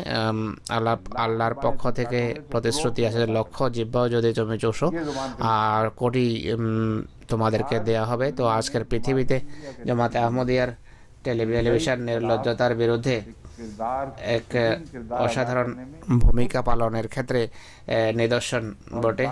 বাকি সব টেলিভিশন अब ऐसे जंगल এমন हैं कि उनके সমস্যার আবর্তে নিপতিত যে তার বিষয় তাদের নিয়ন্ত্রণের বাইরে চলে গেছে। বিভিন্ন টেলিভিশনের প্রতিনিধি যারা আমাদের এখানে আসে কাজ উপলক্ষে, শীর্ষ পর্যায়ের কোম্পানি, তাদের সাথে কথা আছে, তারা পরিষ্কার ভাষায় স্বীকার করে যে আপনাদের টেলিভিশন চ্যানেল যেভাবে চলছে এবং চালানো কারোর সাধ্যে নেই। আমরা এমন কোম্পানি যারা বিজ্ঞাপন দিয়ে চলে। আমরা যদি ভালো টেলিভিশন, বিনোদন শূন্য টেলিভিশন আরম্ভ করি তাহলে কোম্পানি বন্ধ হয়ে যাবে। সবাই হাসবে যে কে দেখবে আর কে ক্রয় করবে তোমাদের চ্যানেল। তাই এখানে বিজ্ঞাপনের সাথে নির্লজ্জতাকে একসাথেই সফর করতে হয়, নতুবা একটির উপর অন্যটির জীবন নির্ভর করে। वहाँ ये लॉस्ट बैटल সেখানে তারা এই যুদ্ধে ইতিমধ্যেই পরাজিত। এটি লস্ট ব্যাটল, সিদ্ধান্ত হয়ে গেছে কে জিতবে কে হারবে। নির্লজ্জতা জিতবে এবং লজ্জাবোধ পরাজিত হবে। একমাত্র জামাতে আহমদিয়াকে আল্লাহ তাআলা সেই সুযোগ দিয়েছেন, সবার মোকাবেলায় নতুন আওয়াজ উত্তোলন করছে। অন্য কেউ চেষ্টা করলে তারাও ব্যর্থ হবে। শুধু একটি রাস্তা আছে সফল হওয়ার, ইসলামী বিশ্বে নিজের পয়সায় कसरत के साथ रुपया इस मामले में অজস্র পয়সা যদি খরচ করে এবং নতুন টেলিভিশন কোম্পানি বানায়, ধর্মীয় অনুষ্ঠান যদি প্রস্তুত করে, उनकी मजबूरी ये है कि उनको देखने তাহলে সম্ভব। কিন্তু তাদের সমস্যা হলো তাদের কোনো দর্শক নেই। তারা টিভি বানিয়ে দেখুক, কেউ তাদের টিভি দেখবে না। हमारे আমাদের অনুষ্ঠানের দর্শক নিশ্চিত। এটি আরেকটা দিকটা আপনারা বুঝতে পারবেন। দর্শক নিশ্চিত যদি না দেখতো তাহলে পয়সা কেন দেবে? নিজের জেব থেকে পয়সা দেয়া বলছে যে তারা কত ভালোবাসে এই নেকির বা নেক কর্মের অনুষ্ঠানকে। তারা নিজে জেব থেকে পয়সা দেয় আর অনুষ্ঠান দেখার জন্য দেয়। তাই পুরো পরিবার, তাদের ছেলে মেয়ে টেলিভিশনের সাথে চিমটে থাকে। और उसका उनको আর পৃথিবীর যেভাবে মাদকাসক্তি রয়েছে, আহমদি জগতে আজকাল এমটিএ প্রতি আসক্তি সৃষ্টি হচ্ছে। আল্লাহর ফজলে ভালো আসক্তি এটি। এই অংশটা আমি আপনাদের সামনে তুলে ধরছি যে নির্লজ্জতার जमाने के बेहयाई बज़ाहिर जीती নতুন যুগে মনে হচ্ছে যেন নির্লজ্জতা জয়যুক্ত হচ্ছে। আর সারা পৃথিবীতে এক্ষেত্রে সবচেয়ে ঘৃণ্য ভূমিকা পালন করেছে খ্রিস্টান জগৎ, ইসলামী বিশ্ব নয়। এটি বাস্তব সত্য। আর करे तो जायज़ नहीं। এই কথা শুনে যদি কেউ কষ্ট পায় তাহলে কষ্ট পাওয়া ঠিক হবে না, বৈধ হবে না। এগুলো পরিষ্কার পরিসংখ্যান। टेलीविजन के इंतजाम স্যাটেলাইট টেলিভিশনের প্রসারের পাশাপাশি একই অনুপাতে নির্লজ্জতাও ক্রমশ বাড়ছে। আর নির্লজ্জতার ভিত্তিতেই সেগুলো চলছে, তাই সেগুলো জনপ্রিয়। बेहयाई निकालने নির্লজ্জতাকে বের করে দেন, নগ্নতাকে বের করে দেন, জনপ্রিয়তা হারিয়ে যাবে। के बावजूद जो हमारे তা সত্ত্বেও আমাদের পক্ষে शराफत और ভদ্রতা এবং के हक में সততার পক্ষে আল্লাহ তাআলার পবিত্র শক্তি এবং इंसानी फितरत में कुछ কুদরতের ভিত্তিতে মানব প্রকৃতিতে কিছু এমন বৈশিষ্ট্য রেখেছেন যা নিজ প্রভাব ফেলে থাকে। অনেক দেশে रुझान को এই हुए कि अक्सर প্রবণতাকে স্বীকার করা হয়েছে। को मुंसलिक किया जाता है सैटेलाइट वगैरह के जरिए इस मकसद से कि ज़रा गंदी और बेहया फिल्में देखेंगे। इसके बावजूद हर खानदान में कुछ न कुछ বিভিন্ন টেলিভিশনে নোংরা প্রোগ্রাম প্রচার করা হয়, কিন্তু তা সত্ত্বেও প্রত্যেক পরিবারে उनको मुतबादिल निज़ाम मिलता है तो কিছু भालो মানুষ আছে যারা ভিন্ন অনুষ্ঠান দেখে। और जब वो তারা বিকল্প অনুষ্ঠান যখন দেখে আহমদিয়তের প্রতি তারা আকৃষ্ট হয়। एक तो ये कि তারা আশ্চর্য হয় যে এই টেলিভিশন পবিত্র, পরিষ্কার, পরিচ্ছন্ন, কোনো নির্লজ্জ কথাবার্তা নেই। আর ধর্মীয় অনুষ্ঠান হওয়া সত্ত্বেও এটি আকর্ষণীয়, আর মন এবং অন্তরাত্মা এতে প্রভাবিত হয়। তো এই দিক থেকে অন্য কোনো মুসলমান রাষ্ট্র আহমদীয়তের মোকাবেলা করতে পারবে না। আকর্ষণীয় অনুষ্ঠান দেয়া তাদের সাধ্যের বাইরে। তারা ধর্মীয় কথা বললে মধ্যযুগে আলেমদের মতো কথা বলবে। যারা রসুল্লাহ পর্যন্ত কোনোভাবে পৌঁছতে পারে না, তারা মধ্যবর্তী চোরাবালিতে ফেসে যায়, যা অন্ধকারের চোরাবালি। সেই যুগে ফিকাবিদদের রাজত্ব ছিল, কঠোর ফতোয়াবাজদের রাজত্ব ছিল। যেভাবে পাদ্রীদের বা পাপাইয়েদের একটা যুগের কথা আমি বলেছিলাম, কিভাবে একটা যুগ এমন অতিবাহিত হয়েছে যখন ফিকাবিদেরা বড় শক্তিশালী ছিল, আর রাষ্ট্রের আইন তাদের জুলুমের সহায়ক হয়েছে। এই প্রবণতা ইসলামের ইতিহাসে সবচেয়ে ভয়াবহ প্রবণতা। আর এই যুগে এমন জুলম হয়েছে, এমন জুলম এবং অন্যায়ের উন্মেষ ঘটেছে, যার সম্পর্কে আজও পাশ্চাত্য হইচই করে। ধর্মের নামে এই জুলম অনেক হয়েছে, কিন্তু এটি সত্য কথা যে মধ্যযুগে ধর্মকে যতটা অন্যায়ভাবে ব্যবহার করা হয়েছে ইসলামী বিশ্বে, তা আমাদের জন্য সত্যি কষ্টদায়ক এবং লজ্জার কারণ। কিন্তু মোল্লা সব যুগে রাষ্ট্রের সাথে সমঝোতা করে।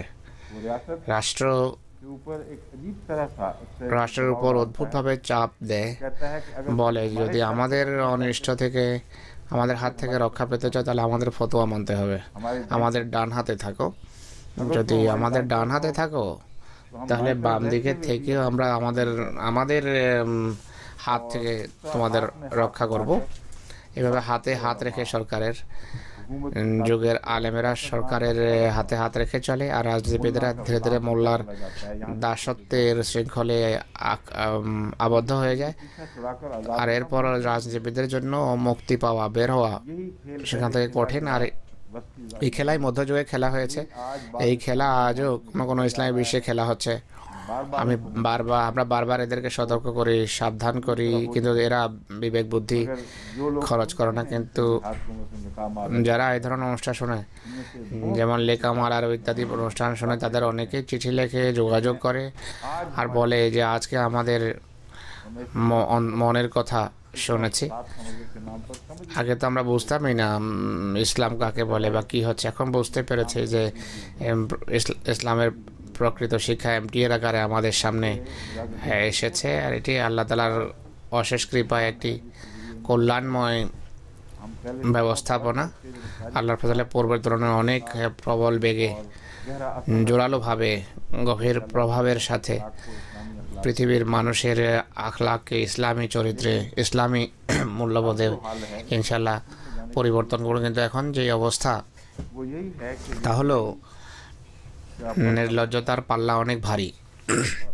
এত ভারী যে এখন এই কথা বলা যে খ্রিস্ট ধর্মের নির্লজ্জতা বেশি আর খ্রিস্ট জগতের বাইরে কম, এটি সঠিক হলেও এটি একটি নিরাপদ দাবি নয়। কেননা ভারসাম্য এখন বদলে গেছে।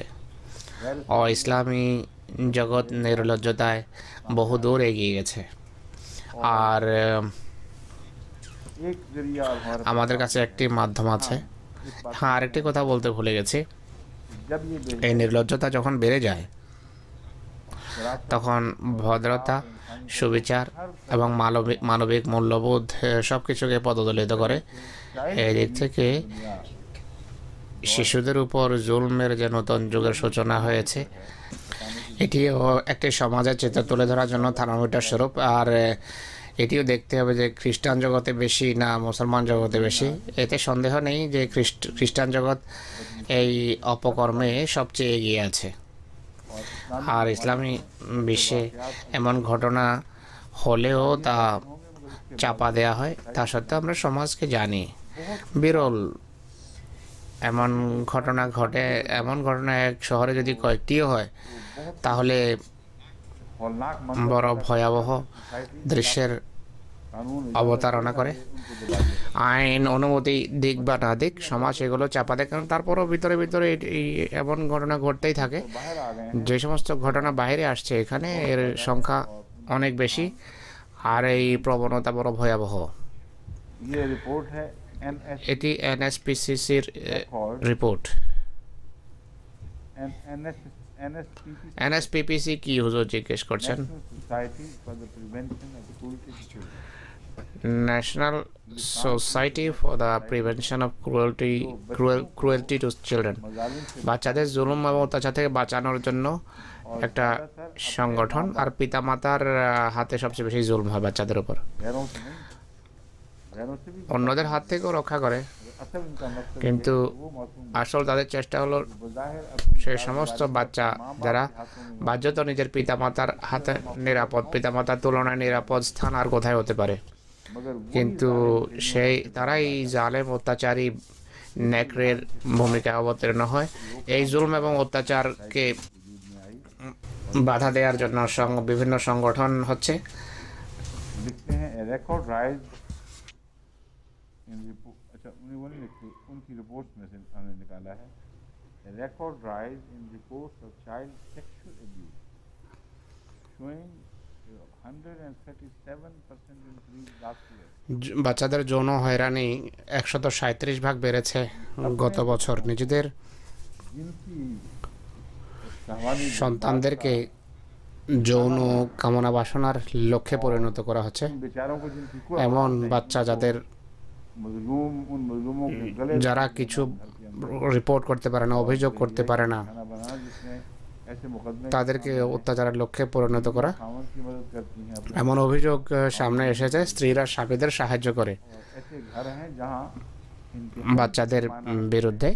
इस तहजीब के बज़ाहिर तरक्की বাহ্যত এই উন্নত যুগে অত্যন্ত পাশবিক ये लिख रहे हैं ব্যবহার এমন ঘরে দেখা যায়। साल এই সমাজের মানুষ লিখেছে যে গত বছরের তুলনায় এটি 137% বেড়েছে। और अक्सर लोग इस रिपोर्ट में भी ये जिक्र है, बाकी जगह भी मैं तफसील से नहीं पढ़ना चाहूँगा, बहुत ही ये হুজুর বলছেন যে বড় বড় কষ্টদায়ক পরিসংখ্যান সামনে আসছে। मुहक्किकीन इस बात অধিকাংশ গবেষক বলছেন যে এটি এমন একটি বিষয়, दूसरी किस्म का धोखा दे যারা বলেন যে এটি এই সংখ্যাও এক ধরনের नहीं कर रहा है, बल्कि প্রতারণা, आसानी से बहुत বরং মূল घटना যা ঘটছে তার শুধু उनके किसी बैरूनी तंजीम को একাংশ তুলে ধরা হচ্ছে। কেননা ये বাহিরের কোনো সংগঠন उनके अंदर की ঘরে ঢুকে वो बाकायदा ঘরের ভিতরে যে জুলুম হচ্ছে তার রীতিমতো রেকর্ড করার इत्तेफाकन কোনো कभी কারো কোনো সুযোগ নেই।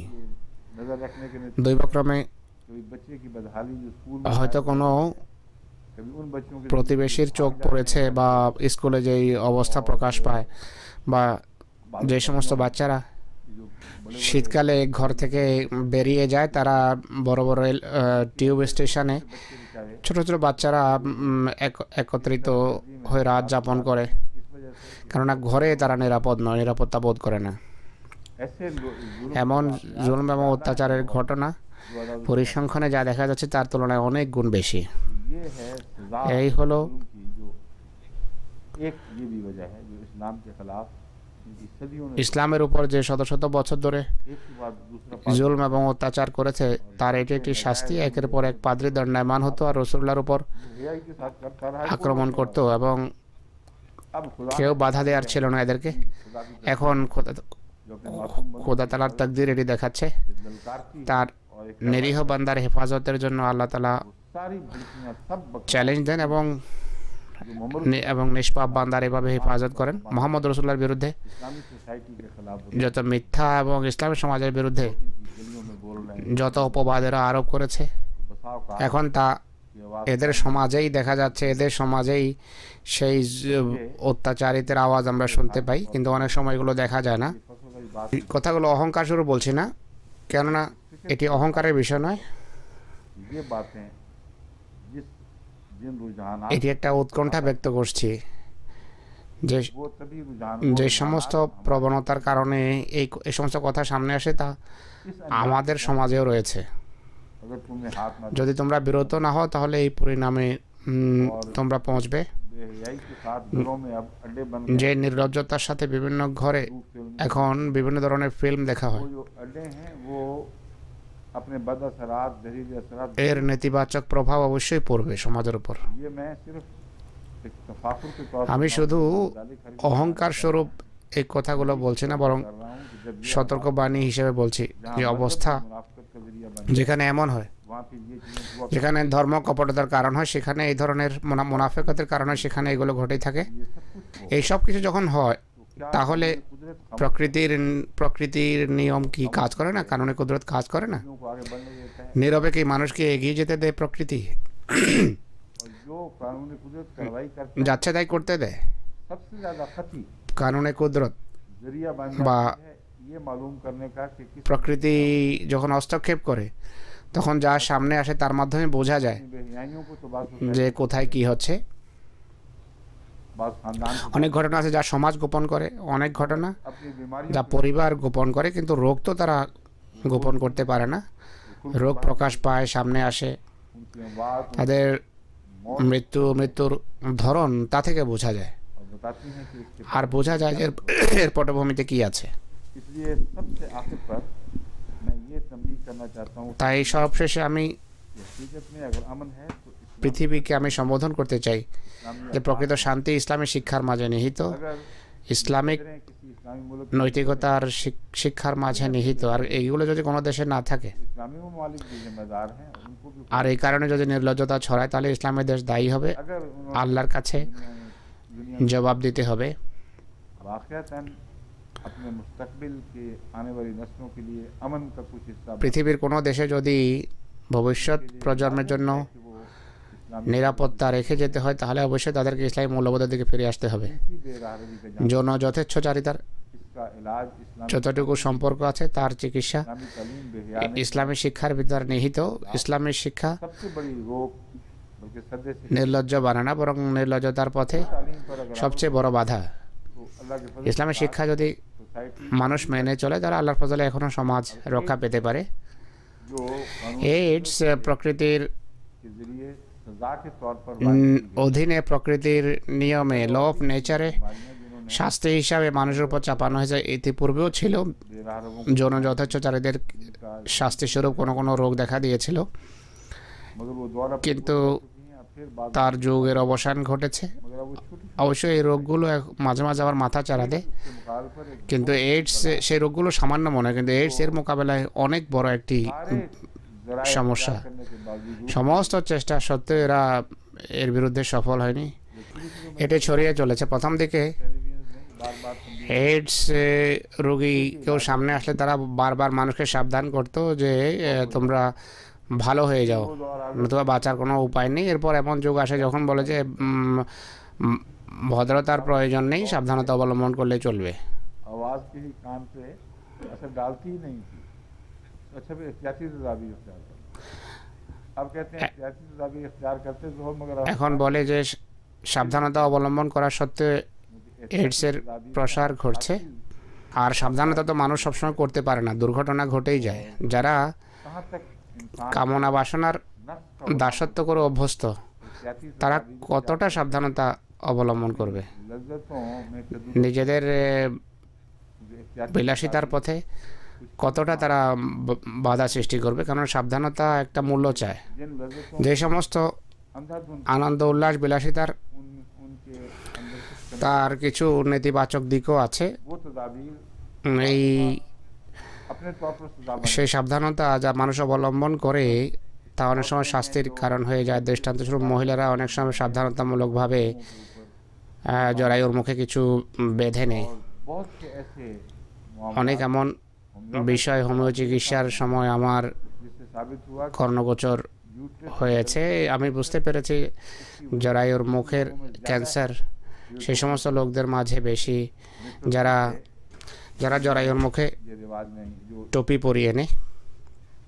मेरे में এদের ভিতর ক্যান্সার হার বেশি অন্যদের তুলনায় যারা তা করে না। আমার সামনে যখনই এসেছে এমন মহিলা, আমি তাদেরকে সতর্ক করেছি, বলেছি পাপ হবে না, কিন্তু এর কিছু ক্ষতিকর দিক আছে। अपनी जात के लिए তোমার নিজের জন্য এটি ক্ষতিকর। इसके मुतालिक এই সম্পর্কে तहकीकी रिपोर्ट मेरे सामने তদন্তমূলক কোনো রিপোর্ট আমার সামনে নেই, कोई इसको मेडिकली তাই আমার কথাকে মেডিকেলি কেউ मगर যেন সনদ মনে না করে। কিন্তু আমার क्योंकि मेरे पास बहुत से মতামত হলো जहाँ অনেক এমন কেস আসে যারা ওর বিভিন্ন রোগ ব্যাধি রিপোর্ট নিয়ে আসে। बाज़ 20 से भी ज़्यादा অনেক সময় 20 জনের उनके मुआयने से उनके 20-এর অধিক কেসেস আমার সামনে আসে। সেগুলো পরে আমি বুঝতে পেরেছি যে জরায়ুর মুখের गर्दन से मुराद रहम की गर्दन सुराहीदार জরায়ুর उसके जख्मों মুখের ক্যান্সার এবং और ইনফ্লামেশন বা প্রদাহের उसके कैंसर কারণ इसके এটি হতে পারে, এই ধরনের মাধ্যম হতে পারে। लेकिन जब फिर मैं কিন্তু আবার আমি বলছি ये मेरा এটি আমার এই ধারণা কোনো তদন্ত রিপোর্টের ভিত্তিতে নয়। हाँ हो सकता है হয়তো ভবিষ্যতে কোনো রিপোর্ট সামনে আসতে পারে, मगर एहतियात কিন্তু সাবধানতা আবশ্যক, সাবধানতা ভালো। से बचना चाहिए। बस ये मैं मिसाल दे रहा हूँ इस तरह তো से है, এই ধরনের মাধ্যম बात को मजबूरी में करते हैं অনেকে বাধ্য হয়ে করে, যেভাবে আমি বলেছি ডাক্তারের পরামর্শ অনুসারে করে, আর অনেকে নির্লজ্জতার প্রসারের জন্য করে। बेधड़क होकर फिर তারা যাচ্ছে তাই করে বেড়ায়, মনে করে যে কিছুই হবে না। ऐसे लोगों को फिर कुदरत এমন লোকদেরকে প্রকৃতি অন্যভাবে শাস্তি দেয়। और उनमें से एक এর একটি আমি আপনাদের সামনে सोजिशें कई किस्म की खराब তুলে ধরলাম যে বেশ কয়েক ধরনের এমন রোগ ব্যাধি দেখা দেয়, जो एज কিন্তু এইডস রোগের শাস্তি সবচেয়ে ভয়াবহ। और वो এটি এমন শাস্তি जिसकी जिसके मुतालिक ये कहना कि যার সম্পর্কে अल्लाह ताला की तरफ से बतौर এটি বলা যে আল্লাহর পক্ষ থেকে শাস্তি হিসাবে নিযুক্ত হয়েছে, इतनी यकीनी बात है कि इसके खिलाफ आपके दिल में ज़रा भी तरद्दुद नहीं, এই কথার বিরুদ্ধে क्योंकि इसके सज़ा কোনো होने का দ্বিধাদ্বন্দ্ব থাকা উচিত নয়। आज से 14 আপনাদের মনের শাস্তি হওয়ার কথাটি, এটি যে শাস্তি, এই কথাটি 1400 বছর পূর্বে রাসূলুল্লাহ বলেছেন। এমন এক যুগে এই কথা বলেছেন যে যুগে रियाई का कोई तस्वर এমন নির্লজ্জতার কোনো ধারণাই ছিল না। सही मुस्लिम की हजरत হযরত নওয়াজ বিন সামান যে হাদিস বর্ণনা করেছেন দাজ্জাল সংক্রান্ত, जाहिर है कि दज्जाल के ज़माने তাতে দাজ্জাল সংক্রান্ত যুগের বিভিন্ন কথা दज्जाल এসেছে। का ज़माना দাজ্জালের যে যুগ, तफसील से कतई तौर पर সে যুগ যার সম্পর্কে और जिसमें वो আমরা নিশ্চিতভাবে বলেছি আজকের যুগে दज्जाल के गधे সেই সমস্ত বাহন আবিষ্কৃত হয়েছে उन कौमों যা দাজ্জালের বাহন হিসেবে উল্লেখ করা আছে, সেই সমস্ত জাতি উন্নতি করেছে। इसलिए इसमें তাই এতে সন্দেহের কোনো অবকাশ নেই যে দাজ্জালের যুগ এটি। যখন कहीं पिघलना আমরা बसबास করছি, আর বিভিন্ন স্থানে দাজ্জাল लेकिन कहीं अभी গলাও আরম্ভ হয়েছে, কোনো স্থানে উন্নতি করছে। के आखिर पर ये সেই হাদিসের শেষের দিকে कतई तौर पर साबित करता এই है कि हाँ, কথা উল্লেখ করা প্রমাণ করে उस ज़माने के हालात যে को महफूज रखते রসুল ইসলাম সেই যুগের অবস্থাকে সামনে রেখে ভবিষ্যৎবাণী করছেন। তিনি বলেন, ऐसे लोग ये अल्फाज হাদিসের পুরো শব্দ এখানে নেই, ये जिक्र है कि যা उल्लेख আছে তা হলো अच्छा यहाँ मुख्तसर जिक्र है दूसरी हदीस जो तफसीली में नजर थी वो दूसरी मैं भी वो भी पढ़ के सुनाता हूँ। वो सुनन इब्ने माजा से है, ये पहली हदीस है। প্রথম হাদিস মুসলিমের, দ্বিতীয় হাদিস ইবনে মাজার। के जिक्र के आखिर पर দাজ্জাল সংক্রান্ত হাদিসের শেষের দিকে রাসূলুল্লাহ বলেন, युरसिलुल्लाहु ताला अलैहिम ইউসাল্লাহু তাআলা আলাইহিম নাগাফা ফি রিকাবিহিম, तब তখন আল্লাহ তাআলা তাদের कीड़े पैदा ঘাড়ে करेगा, तर्जुमा किया। পোকা সৃষ্টি করবেন। लेकिन नगाफा की लुगवी নাগাফেরও আভিধানিক उससे কিছু গবেষণা করেছি, लिम्फेटिक ग्लैंड की तरह, এতে বোঝা যায় যে গ্ল্যান্ডের ব্যাধি। क्योंकि नगफ নাগাফ শুষ্ক শ্লেষ্মাযুক্ত পদার্থকে বলা হয়। और जहाँ जहाँ শরীরের सूखा हुआ যে যে স্থানে শুষ্ক শ্লেষ্মাযুক্ত পদার্থ পাওয়া যায় তার মধ্যে মেরুদণ্ডের উভয় পাশে যে নরম মাংস আছে সেটিও নাগাফের অন্তর্গত। নাগাফের সংজ্ঞায় যা বলা হয়েছে এই জিনিস এতে প্রভাবিত হয়, এই অঙ্গ প্রভাবিত হয়। বিশেষ করে মেরুদণ্ডের হাড়ের উভয় পাশে যে ফোলা ধরনের মাংস আছে তার উল্লেখও দেখা যায় নাগাফের অধীনে। क्योंकि नगफ নাগাফের সম্পর্ক যেহেতু লিম্ফ্যাটিক গ্ল্যান্ডসের সিক্রেশনের সাথে রয়েছে, ये तर्जुमा दुरुस्त नहीं कि गर्दनों में তাই ঘাড়ে পোকা সৃষ্টি করবে रिकाब के दोनों तरफ এটি ঠিক নয়। लिम्फेटिक ग्लैंड की चेन है, तो ये चेन फिर बगलों में ঘাড়ের চতুর্দিকে গ্ল্যান্ডসের চেইন আছে, বগলেও जो আছে। मरीज एड्स के मेरे सामने आए हैं उनमें যে से সমস্ত রোগী আমার সামনে এসেছে कि इसका आगाज लिम्फेटिक ग्लैंड की তারা আমাকে বলেছেন যে লিম্ফ নোড বা লিম্ফ্যাটিক গ্ল্যান্ড ফুলে যাওয়ার মাধ্যমে এর সূচনা হয়েছে। एड्स में भी कहते हैं অনেক রোগী আমাকে বলেছে লিম্ফ্যাটিক গ্ল্যান্ডস প্রথমে अक्सर गर्दन ফুলে যায় বেশিরভাগ ঘাড়ে নতুবা বগলে, और ताउन में भी आ- यही ग्लैंड আর প্লেগে এই গ্ল্যান্ডগুলোই প্রভাবিত হয়, सूज जाते हैं, ফুলে যায়, অনেক কষ্টের কারণ হয়। इसलिए ये फरमाया তাই है में মুসলিমে रवायत को দজ্জালের आखिरी রওয়ায়াত বর্ণনা করতে গিয়ে শেষ কথা उस जमाने में এটি বলা হয়েছে যে সেই যুগে এক রোগ ছড়াবে, जिसको रकाब का नफ সেটিকে বলা হয়েছে ঘাড়ের নাগাফ। जो इस बीमारी का पसमंद এই রোগের যে পটভূমি বর্ণনা করা আছে তা শুনুন। কোন জাতির ভিতর তা ছড়াবে? है ইবনে মাজাতে আছে लम লাম তাজহারুল ফাহিশাতু ফি কওমিন কাত্তু হাত্তা योलिनु बिहा इल्ला फशाफ হাত্তা ইউলিনু বিহা ইল্লা ফাশা ফিহিম তাউনু। वल औजाउल लती लम तकुन मदत फी असलाफिहिम अल्लज़ीना मदौ। ये हदीस হাদিসে কুদসি এটি। হাদিসের শেষ অংশ আমি ধরতে পারিনি হুজুর কি পড়েছেন। अल्लाह की तरफ से बताए बगैर आपको इल्म में आ नहीं सकती। कहते हैं अग लम तसिल फाहिशतु फी कौमिन कत्तु हत्ता, কোনো জাতির ভিতর কোনো জাতির মাঝে অশ্লীলতার এত বেশি বিস্তার ঘটে যে তারা প্রকাশ্যে उसका ये সেই অশ্লীলতার শিকার হয়, মানুষের চোখের সামনেই সেই অশ্লীলতায় লিপ্ত হয়, जानिया बेहयाई करें और फिर अपनी बेहयाई को আর সেই নির্লজ্জ কাজকর্ম মানুষকে দেখায়, या महसूस करें। লজ্জা লজ্জাবোধের পরিবর্তে প্রকাশ্যে মানুষকে দেখায়। टेलीविजन টেলিভিশনের প্রেক্ষাপটে যে কথাগুলো বলেছি অবিকল এমনই চিত্র সেটি। सेक्स को যৌন যথেচ্ছাচারিতাকে তারা दिखाया कि अगर ऐसा মানুষকে দেখাবে। खुदा যদি এমন হয়, है कि ऐसे लोगों को जब भी আল্লাহ বলছেন যে যখনই তারা এমন করবে ताउन के जरिए অবশ্যই তাদেরকে প্লেগের মাধ্যমে শাস্তি দেয়া হবে। और ताउन ऐसा कि उसकी मिसाल उस जैसा আর এমন প্লেগ ইতিপূর্বে পৃথিবী কখনো দেখেনি। এ ধরনের প্লেগ প্রকাশ পাবে, तो एक टाइप ऑफ অর্থাৎ এক ধরনের মহামারী বিস্তার লাভ করবে। आम ताउन तो होता ही है वो এক ধরনের প্লেগ, সাধারণ প্লেগ তো হয়েই থাকে।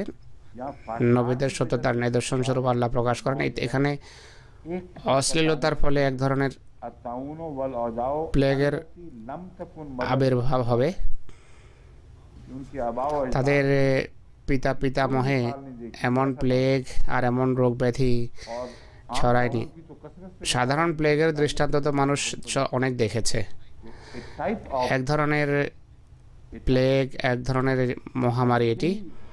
मुहावरा है जो आजकल के আজকালকার বিশেষজ্ঞরা এইডস ব্যাধি সম্পর্কে এই অবিকল এই পরিভাষায় ব্যবহার করছেন। नाम तो इसका एड्स তারা এটার নাম হলো এইডস, কিন্তু তারা বলেন যে এটি এক ধরনের প্লেগ, टाइप ऑफ प्लेग, ये दोनों मुहावरे এক ধরনের পেস্টিলেন্স, এক ধরনের প্লেগ তারা নাম দিচ্ছেন এটিকে।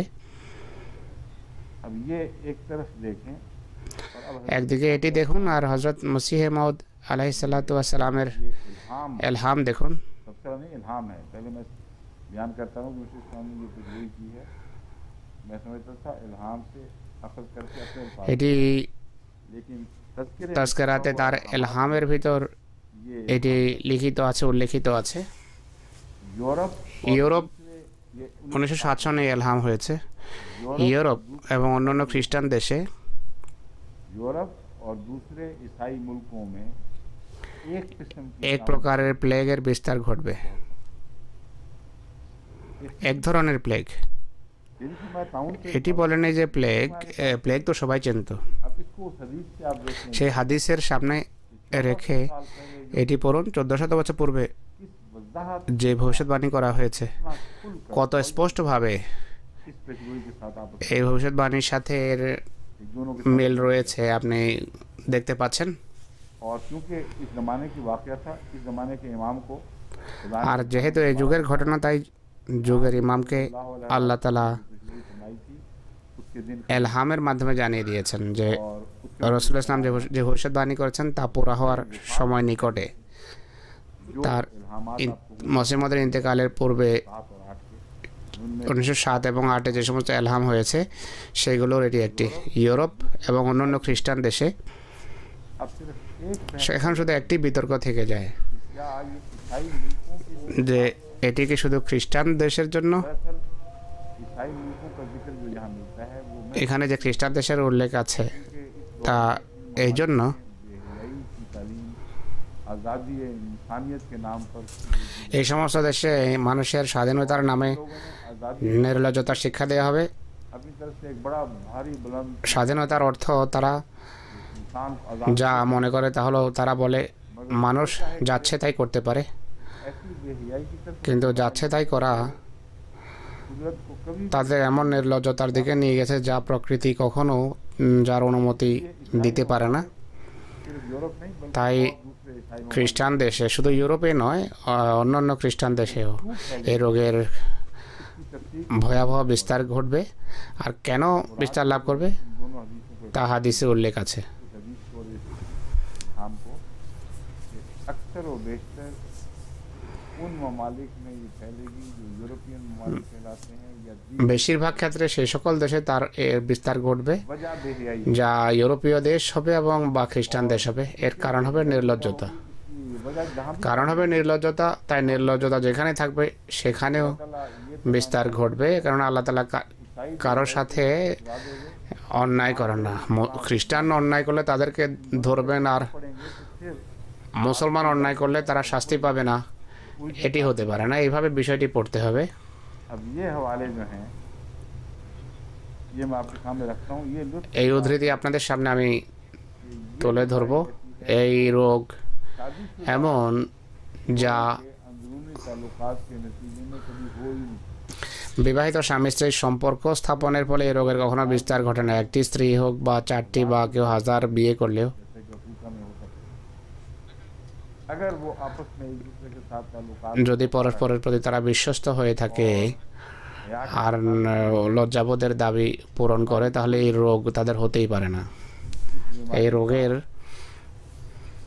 बेहयाई से বেহায়াই বা লজ্জাহীনতার সাথে সম্পর্ক বরং অবিশ্বস্ততার সাথে সম্পর্ক। ताल्लुकात से এই অবিশ্বস্ততার সাথে সম্পর্ক दूसरे से এ স্বামী স্ত্রীর একজন অন্যজনের সাথে और गैर शादी অবিশ্বস্ত আচরণ করে এবং অন্যের সাথে দৈহিক সম্পর্ক স্থাপন করে। के नतीजे में দ্বিতীয়ত जमाने এই बस्तियां तथा এই রোগ এমন অভ্যাসের সাথে সম্পর্ক রাখে যেই অভ্যাস লুতের জাতিতে ছিল, যেই কারণে জনপদ ये हजरत তখন ধ্বংস করা হয়েছে।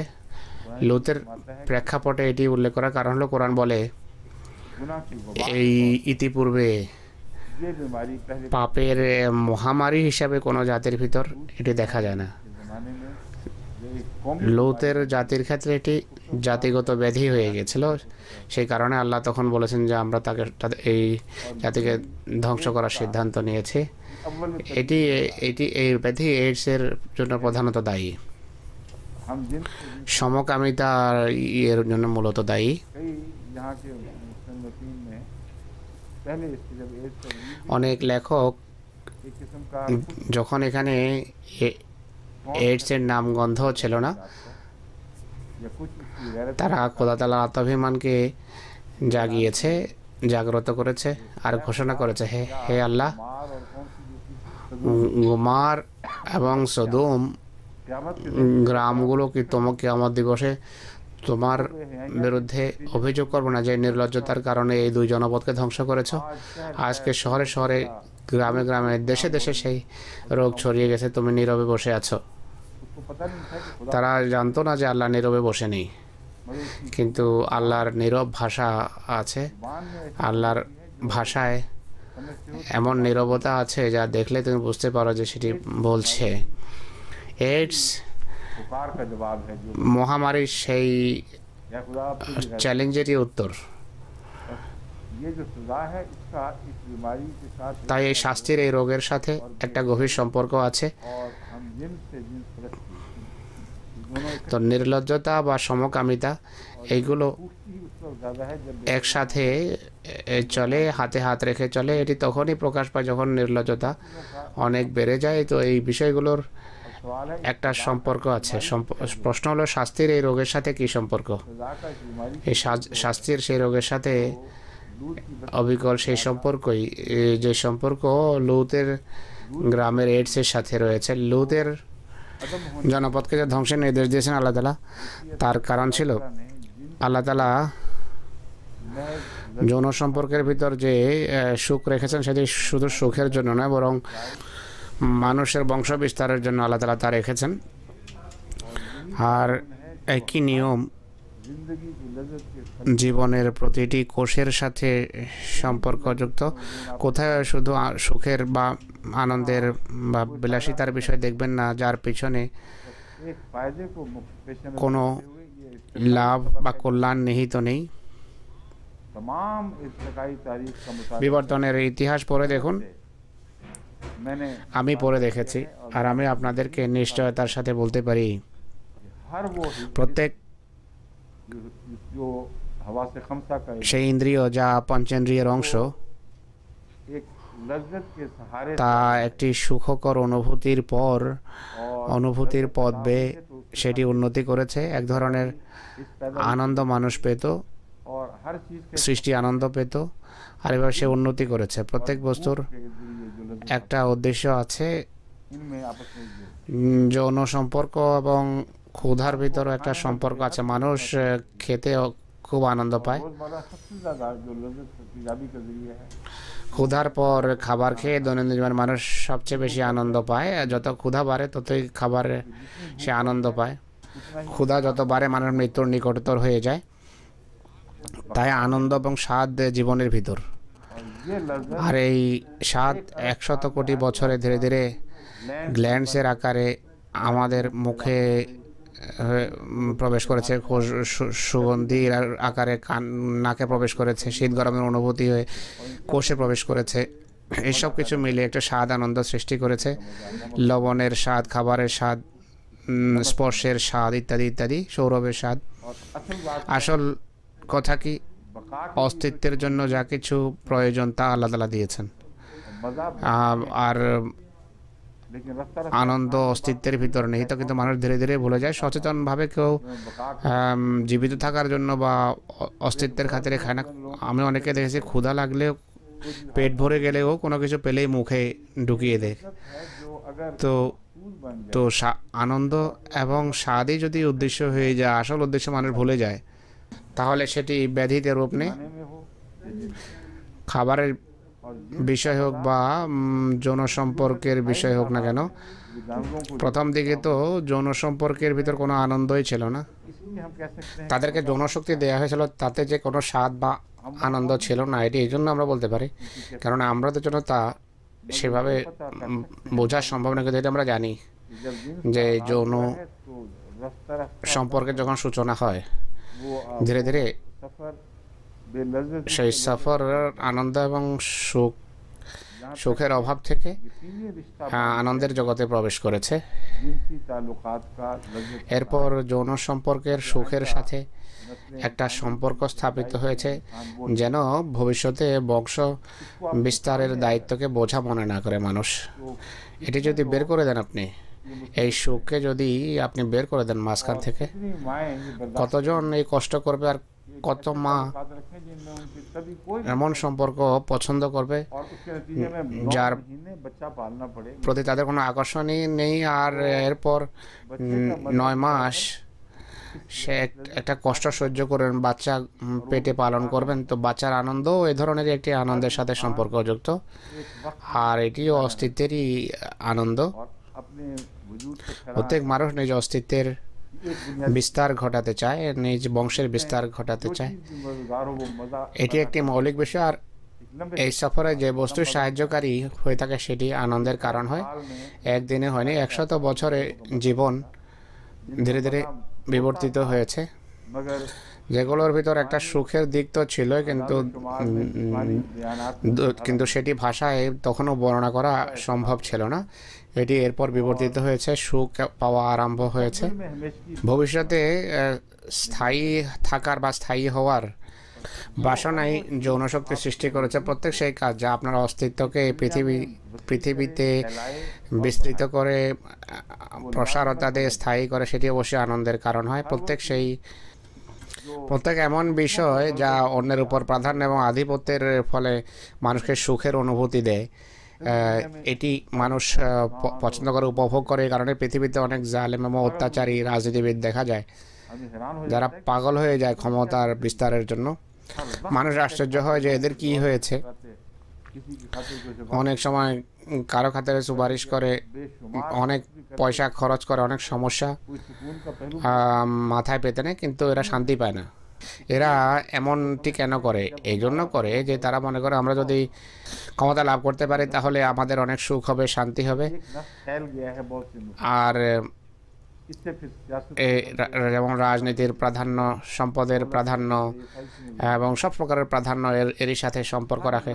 তো সকল সুখের জন্য আল্লাহ তাআলা যে বিধান সৃষ্টি করেছেন তা দীর্ঘকাল যদি চলতে থাকে, এটি গ্ল্যান্ড বা গ্রন্থিতে রূপ নেয়, আর ধীরে ধীরে গ্রন্থি থেকে সেই সুখ নিঃসরিত হয়।